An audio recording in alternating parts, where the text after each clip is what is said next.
All right, everyone. I have a fun little video I want to do today because I was actually going through the wrestling magazines and reading some articles today. It's my day off work. I'm kind of bored. I already went out and did everything I had to do today. And now I'm just sitting around. And with this time change that just happened, I got up an hour earlier because I thought it was my normal time of getting up at. So I have like an extra hour now to fill, really, because I don't know what to do. So I started going through magazines just out of interest, just out of boredom. And I came across this article, Why Randy Savage Was Muscled Out of the WrestleMania 2 Main Event. Now, I do remember a kayfabe commentary video with King Kong Bundy. And I want to say it was Sean Oliver talking to Bundy about WrestleMania 2. I'm pretty sure he did WrestleManias with some of the wrestlers. I want to say he did WrestleMania 1 with Cowboy Bob Orton, I think. And he did WrestleMania 2 one with King Kong Bundy. And Bundy said he was the only person really who could have faced Hogan at the time. And Sean Oliver brought up a good point. He brought up Randy Macho Man Savage because Savage at the time, and it even states right here, Savage wrestled Hulk Hogan just weeks before WrestleMania 2 in the Joe Louis Arena in Detroit with 6,000 fans in attendance, and that's pretty much sold out. The Joe Louis Arena wasn't a huge arena. And I believe before that too, Hogan was wrestling Randy Savage at the Madison Square Garden house shows they were doing in late 85 and then into early 86. And Savage, of course, was wrestling Tito Santana at the Boston Garden house shows in Intercontinental title matches where he finally won the belt in February of 1986. So maybe that's where this gets tricky because Savage, being the new Intercontinental champion, clearly couldn't wrestle Hulk Hogan at WrestleMania 2 for the championship. House show is one thing, but the second pay-per-view, and it was the second pay-per-view, WrestleMania 1 wasn't a pay-per-view as far as it's been said and talked about. WrestleMania 1 was closed circuit. It was the Wrestling Classic tournament in 1985 was the original first WWF pay-per-view. WrestleMania 2 being the second, Hogan and Savage probably could have drawn huge numbers in Los Angeles or in New York or in Chicago for that matter. But they went with Bundy. Hogan had defeated Bundy like numerous times on house shows in late 1985. And it seemed kind of funny that Bundy was now a threat, all because he helped the Magnificent Morocco attack Hulk Hogan during that Saturday night's main event card leading up to WrestleMania 2. Now, the Macho Man should have been probably in that role of going in to wrestle Hogan. And it sounded like he was going to, but King Kong Bundy states on that kayfabe commentaries that he politicked to get the spot. He told Vince that Savage was too little, too wimpy, too tiny to be in there against Hogan, and the only normal person, acceptable person to be in there was King Kong Bundy. Okay, now that's pretty cocky of yourself to say that, but maybe Bundy does make a point. Hogan is bigger than life. This is a big pay-per-view, and Bundy was a huge man, like what, 6'3" maybe? 6'4", I don't know. He was shorter than Hogan. Hogan, I think, in his prime was like 6'6". I'm pretty sure that was a legit height for Hogan in his prime. And Bundy, I think, had to have been 6'4" at the most.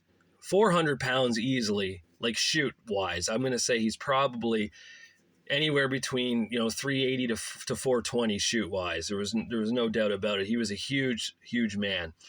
But Savage was a little dude, right? Savage legit may have been 5'8", 5'9". They said he weighed 200 and I think 45 pounds, but there's no way. He was built, he was jacked, but I don't think he was 245. But at the time, WrestleMania 2, it probably wouldn't have worked Hogan versus Macho.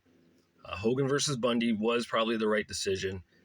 And it's weird to think that Vince was actually tempted to go the Macho Man route, because that's what Bundy said. Like, there was two options, either Savage or Bundy, and Hogan went with Bundy. Or sorry, Vince went with Bundy for the Hogan match. So, of course, this magazine here, it was it's a Wrestling 86 one with Nikita and Magnum TA on the cover, talking about why Randy Savage was muscled out of the WrestleMania 2 main event. And it said here, King Kong Bundy, whose attack on Hogan in Phoenix became the centerpiece of WrestleMania 2, has not received nearly the attention from both fans and critics that Savage has.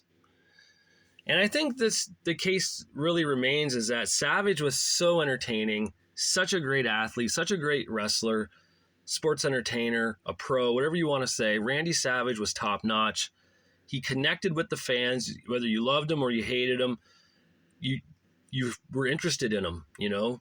You really were. His voice, his style, his look, every transition he went through, from the robes and the trunks to the corny crown he wore on his head and the purple tights to the crazy long pant tights with the streamers and all that kind of stuff, the boots with the tassels on them, the cowboy hat, the jacket. He always had an interesting look, and fans were always kept interested in seeing what the Macho Man was going to do next. King Kong Bundy, however, plain black singlet his whole entire career. I don't think I've ever seen him in anything but that. He did switch it up to wear white boots later on in his career. I saw it was at ECW, November to Remember 93. Bundy had on white boots with the black singlet. I guess that was his way of showing that he was the baby face at the time, because I remember there's an old saying that only good guys wear white. So maybe that was his way of saying, hey, I'm the good guy in this match, so cheer for me. But yeah, Macho Man, of course, would go on to wrestle Hulk Hogan at a WrestleMania, that being WrestleMania 5, when the Mega Powers explode. Macho Man lost the WWF title to the Hulkster that night in what was a pretty cool year-and-a-half-long storyline with the Mega Powers forming, the interaction, the rise of the Macho Man, and then, of course, the betrayal and the turning of Hogan, on Hogan, I should say, by the Macho Man. And then we had the Mega Powers explode at WrestleMania 5. But yeah, WrestleMania 2, let me know, would you have rather have seen Hogan versus Savage at WrestleMania 2 in the main event, or Hogan versus Bundy at WrestleMania 2 in the main event? Did Vince McMahon make the right decision? Would Hogan and Savage been in a cage? And if it was, would the cage have been the mesh cage? They only brought in the big blue bar cage because Bundy was so big and Hogan was big, and it was easier for Hogan to climb out when he had all that empty, probably maybe 12 by 12 square inches to work with, or whatever those cages, those square circumferences were for the cage to look through. Me personally, as cool as Hogan and Savage would have been at WrestleMania 2, part of me thinks they made the right decision to go Hogan Bundy, but I'd love to hear your decision, what you think. I also think it was the whole thing with Savage versus George the Animal Steele was questionable for the Intercontinental title at WrestleMania 2, but I guess at the time they were kind of feuding on TV with Saturday Night Main Events and over Miss Elizabeth. So I guess that does kind of make sense to have that match at WrestleMania 2. I don't know. I think Savage versus Santana in a rematch probably would have been better for the or maybe even Savage winning the Intercontinental title at WrestleMania 2 would have been kind of a cool thing to see, instead of winning it at the house show a month and a half earlier in Boston. So yeah, that's my thought on this one. Let me know what you think. Should it have been Savage versus Hogan at WrestleMania 2 or Bundy versus Hogan at WrestleMania 2? All right, guys, until I do my next one, I'll talk to you later.